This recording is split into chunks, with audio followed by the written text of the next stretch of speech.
Qu'il est bon de dimanche en dimanche d'écouter l'Évangile de notre Seigneur Jésus-Christ. Aux œuvres pontificales missionnaires, nous vous offrons des commentaires bibliques missionnaires sur chaque page d'Évangile proclamé de dimanche en dimanche.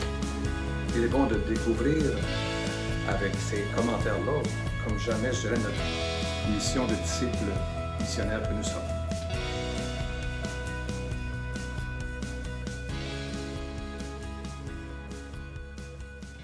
On a présenté des fêtes, l'Épiphanie, la fête du baptême de Jésus, également les noces à Cana, comme 3 dimanches où le Christ manifeste au grand jour sa grande mission qu'il reçoit du Père.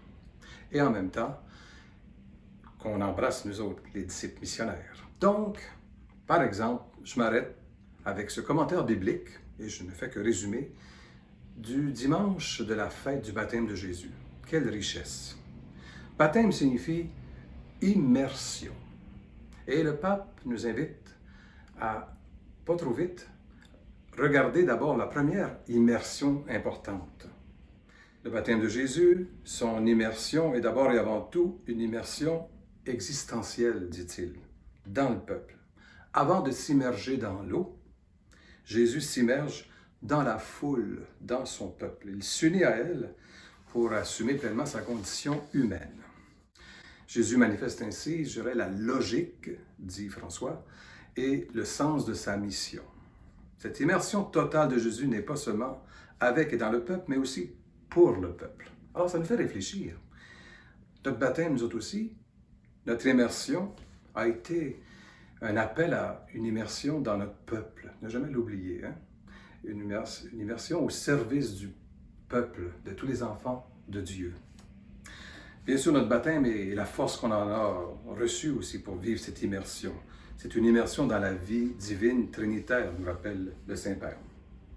Chacun des disciples du Christ est appelé à faire de même, donc, qu'on ne l'oublie pas. Cette immersion, elle est vraiment, d'abord et avant tout, une question d'embrasser le monde et de l'aimer dans le désir aussi de le transformer de son salut qui est arrivé. Les disciples seront, dit-il, le Saint-Père, conduits par l'Esprit pour cette mission, conduits dans le monde pour annoncer à ce monde bonne nouvelle et auront à traverser certains déserts comme Jésus et certains combats spirituels aussi. Conclusion de ce ressourcement sur le baptême de Jésus, on a cité les messages du Saint-Père qui est sorti ces jours-là pour la Journée mondiale missionnaire de cette année 2022. Je continue à rêver, dit François, d'une Église entièrement missionnaire, d'un nouveau printemps missionnaire des communautés chrétiennes.